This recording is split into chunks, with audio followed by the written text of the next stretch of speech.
మరొక గెస్ట్ తిరునహరి శేషు గారు ఉన్నారు. శేషు గారు నమస్తే అండి. నమస్కారం. ఈరోజు మరి దేశవ్యాప్తంగా నిర్వహించినటువంటి నీటి పరీక్షను ఈరోజు పేపర్ లీకేజీ కారణంగా రద్దు చేసుకున్నారు. మరి 22 లక్షల మంది విద్యార్థులు మనోవేదనకు గురైనటువంటి పరిస్థితి ఉంది. దీని మీద మీ కామెంట్. అందరికీ నమస్కారం అండి. దేశంలో ఒక అతి పెద్ద ఎంట్రన్స్ లక్షలాది మంది విద్యార్థులు రాసేటటువంటి పరీక్ష నీట్ పరీక్ష. ఈ పరీక్ష ఇప్పుడు 22 లక్షల మంది విద్యార్థులు అటెండ్ అయినటువంటి అతిపెద్ద పరీక్ష. ఇలాంటి పరీక్షలు విషయంలో ఇది మొదటిసారి కాదు పేపర్ లీక్ అవటం. 2015లో లీక్ అయింది, 2021లో లీక్ అయింది, 2024లో ఎంత గందరగోళం దేశవ్యాప్తంగా జరిగిందో మనకు తెలుసు. 3 సార్లు నీట్ నిర్వహించినటువంటి సందర్భాలు, సంఘటనలు చూసాం. ఇవాళ 2026లో కూడా మరొకసారి 4-5 సార్లు ఈ పరీక్షకు సంబంధించినటువంటి పేపర్లు లీక్ అవుతుంటే దేశంలో ఉన్నటువంటి లక్షలాది మంది విద్యార్థులు, కోట్లాది మంది విద్యార్థులు ఆత్మస్థైర్యాన్ని ఎంతగా కోల్పోతున్నారు అనేటటువంటి విషయం ప్రభుత్వాలు పట్టించుకోవటం లేదు. ఇవాళ ఈ ఎంట్రన్స్ ఎగ్జామ్స్, పబ్లిక్ ప్రభుత్వ ఉద్యోగాలకు నిర్వహించేటటువంటి పరీక్షలు, ఆయా రాష్ట్రాలు నిర్వహిస్తున్నటువంటి పరీక్షల పేపర్లు కూడా లీక్ అవటంతో యువత, విద్యార్థులు, నిరుద్యోగులు తీవ్రమైనటువంటి మనోవేదనకు గురవుతున్నారు. అసంతృప్తిగా ఉన్నటువంటి సందర్భం. ఇది దేశానికి మంచిది కాదు. కాబట్టి వాళ్ళు నీట్ పరీక్ష రద్దవటం అనేది 22 లక్షల మంది విద్యార్థుల భవిష్యత్తుతోటి ఆటలాడుకున్నటువంటి విధం. కాబట్టి ముందు కేంద్ర ప్రభుత్వము దీనికి బాధ్యత వహించాలి. పదే పరీక్షల నిర్వహణలో వైఫల్యం చెందుతున్నందుకు ఇమీడియట్ గా భారత విద్యాశాఖ మంత్రి ధర్మేంద్ర ప్రధాన్ రాజీనామా చేసి మనోధైర్యాన్ని కల్పించాల్సినటువంటి అవసరం ఉన్నది. అయితే ఈ పేపరు రాజస్థాన్ లో లీక్ అయింది. రాజస్థాన్ లో ఉన్నటువంటి గెస్ట్ పేపర్ తోటి లీక్ చేసినటువంటి సందర్భం ఉంది. 20-30 వేల రూపాయలకు ఈ పేపర్ లీక్ అయినటువంటి పేపర్ వార్తలు వస్తే మొట్టమొదట ఎన్టీఏ అంటే ఈ పరీక్ష నిర్వహించినటువంటి ఎన్టీఏ బుకాయించింది అలాంటిది ఏమీ లేదు అని. 2024లో కూడా ఇలానే బుకాయించారు. 26 లక్షల మంది విద్యార్థులు అప్పుడు పరీక్ష రాస్తే పాట్నాలో, బీహార్లో ఇదే విధంగా పేపర్ లీక్ అయితే అప్పుడు పెద్ద గందరగోళం ఏర్పడింది దేశం మొత్తంలో కూడా. ఆ సందర్భంలో కేంద్ర ప్రభుత్వం ఒక ప్రకటన చేసింది. ఏం ప్రకటన చేసింది? ఈ దేశంలో పరీక్షలను బందోబస్తుగా నిర్వహించడానికి, ఈ దేశంలో పరీక్షలను ఎఫిషియెంట్ గా నిర్వహించడానికి, మళ్ళా ఇలాంటి లీక్ అనేటటువంటి అంశాలు తెరపైకి రాకుండా ఉండటానికి 2024లో మాజీ ఇస్రో చైర్మన్ అయినటువంటి కె రాధాకృష్ణన్ తో పాటు 7 సభ్యులతోటి ఒక కమిటీని వేశారు. దేశంలో పరీక్షలు ఎట్లా నిర్వహించాలి, ఎంత పకడ్బందీగా నిర్వహించాలనేది. మరి ఆ కమిటీ ఎటుపోయిందో, ఆ కమిటీ రిపోర్ట్ ఎటుపోయిందో, ఆ కమిటీ ఇచ్చిన సిఫార్సులు ఎటుపోయినాయో, కేంద్ర ప్రభుత్వం ఏం చేస్తుందో, ఈ దేశంలో అసలు పాలన సాగుతుందో లేదో ఎవరికి అర్థం కానటువంటి పరిస్థితి ఏర్పడినటువంటి సందర్భాలను మనం చూస్తున్నాం. ఆ రోజు కూడా పాట్నాలో పేపర్లు అమ్ముకున్నటువంటి సందర్భం, ఈ రోజు కూడా రాజస్థాన్ లో పేపర్ లీక్ చేసి అమ్ముకుంటున్నటువంటి సందర్భాన్ని చూస్తే మొక్కుబడిగా ఏం చేశారు? 2024లో ఎన్టీఏ డైరెక్టర్ అయినటువంటి సుబోధ్ కారత్ ని రాజీనామా చేసి పంపించారు. అప్పటి వరకు చేతులు దులుపుకున్నారు. తరువాత ఇలాంటి ఒక పరీక్ష నిర్వహణ చేస్తున్నప్పుడు ఎంత బాధ్యతాయుతంగా చేయాల్సినటువంటి అవసరం ఉంటుంది. లక్షలాది మంది విద్యార్థులు కదండి. గతంలో ఆన్లైన్ ఎగ్జామ్ పెడుతుంటే ఇట్లా పేపర్ లీక్ అవుతుందని ఇప్పుడు ఆఫ్లైన్ కి తీసుకొచ్చారు.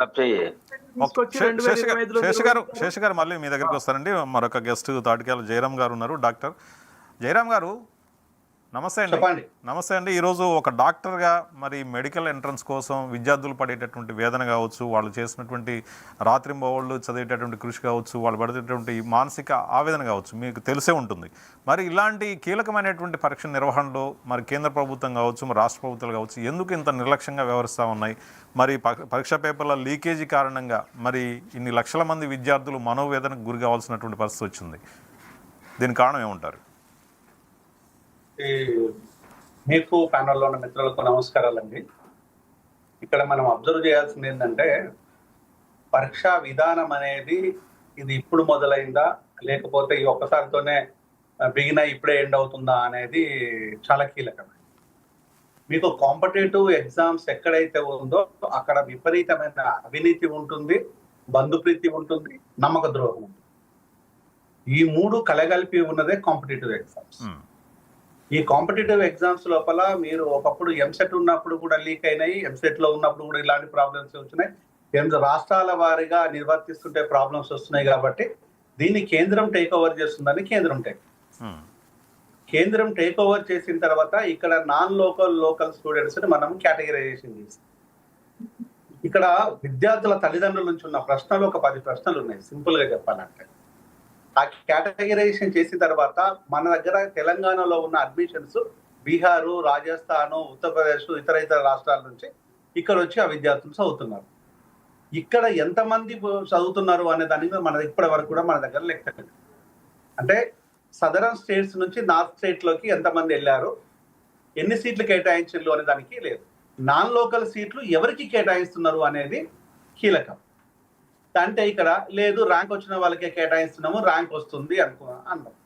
సరే ర్యాంక్ వస్తుంది అన్నారు. ర్యాంకు ఎక్కడ ర్యాంక్ వస్తుంది అంటే ఎక్కడైతే బీహార్ ఉంది, యూపీ ఉంది, ఇతర రాష్ట్రాలు, నార్థన్ రాష్ట్రాల లోపల, సౌత్ స్టేట్స్ లోపల ర్యాంక్స్ వస్తున్నాయి. అంటే దీని మతలబ్ ఏమనుకోవాలి? ఇది ప్రధానంగా విద్యార్థుల తల్లిదండ్రులకు వస్తున్న ప్రధానమైన డౌట్ ఇది. సో డాక్టర్లుగా మేము చేస్తున్న డౌట్ కాదు, ప్రొఫెసర్లు చేస్తున్న డౌట్లు కాదు, విద్యావేత్తలు డౌట్ కాదు, సాధారణమైన తల్లిదండ్రులకు ఉన్న డౌట్. మరి ఎట్లా పరిస్థితి ఏంది? మరి లీకేజీ అనేసరికి ఈ లీకేజీ పరిస్థితి ఏంది? లీకేజీ ఓన్లీ ఎంసెట్ తోనే ఉన్నదా అంటే యూపీఎస్ లో కూడా ఇప్పుడు మీకు యూపీఎస్ క్యాడర్ తీసుకోండి, అత్యధికంగా ఉన్నది బీహార్ రాష్ట్రం నుంచి ఉంటారు, యూపీ నుంచి ఉంటారు.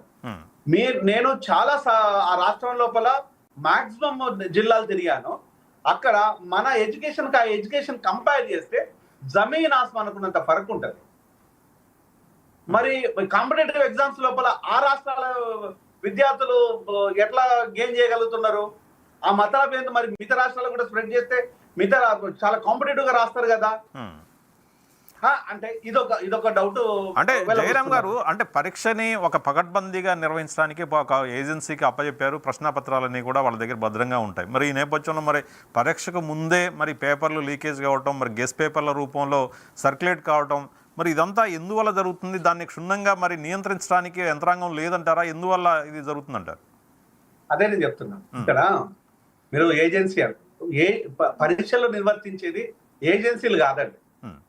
ఏజెన్సీలు నిర్వర్తించారు. నేను ఎంసెట్ రాశాను, ఏజెన్సీ నిర్వర్తించలేదు, ప్రభుత్వం నిర్వర్తించింది. ప్రభుత్వంలో అధికారులను ఇన్వాల్వ్ చేశారు. వాళ్ళకు ఒక రెస్పాన్సిబిలిటీ ఉంది.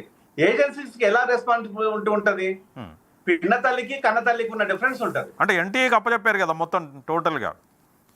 అదే చెప్తున్నాను. ఏజెన్సీస్ అంటేనే పిన్న తల్లికి కన్న తల్లికి ఉన్న డిఫరెన్స్ ఉంటది. ప్రభుత్వాలకు ఏజెన్సీలకు ఇప్పటి వరకు నిర్వర్తించిన ఏ ఎగ్జామినేషన్ కూడా సక్సెస్ఫుల్ గా ఏది లేదు. దానికి పారదర్శకంగా ఎక్కడ కనిపించదు. ఆ ఏజెన్సీ ఆధ్వర్యంలోనే అన్ని కార్యక్రమాలు జరిగిపోతుంటాయి. అమ్మకాలు కొంటాలు కూడా అక్కడే జరుగుతాయేమో, మరి ఇవన్నీ చూస్తుంటే తెలుస్తుంది ఆ ఏజెన్సీలు అని. మరి దాంతో ఆ ఏజెన్సీలు ఇచ్చిన మరి దానిపైన ఉన్న అధికారులను అనాలా, దాంట్లో ఉన్న ప్రైమ్ మినిస్టర్ అనాలా, విద్యా శాఖ మంత్రిని అనాలా, లేకపోతే హైయర్ ఎడ్యుకేషన్ మినిస్టర్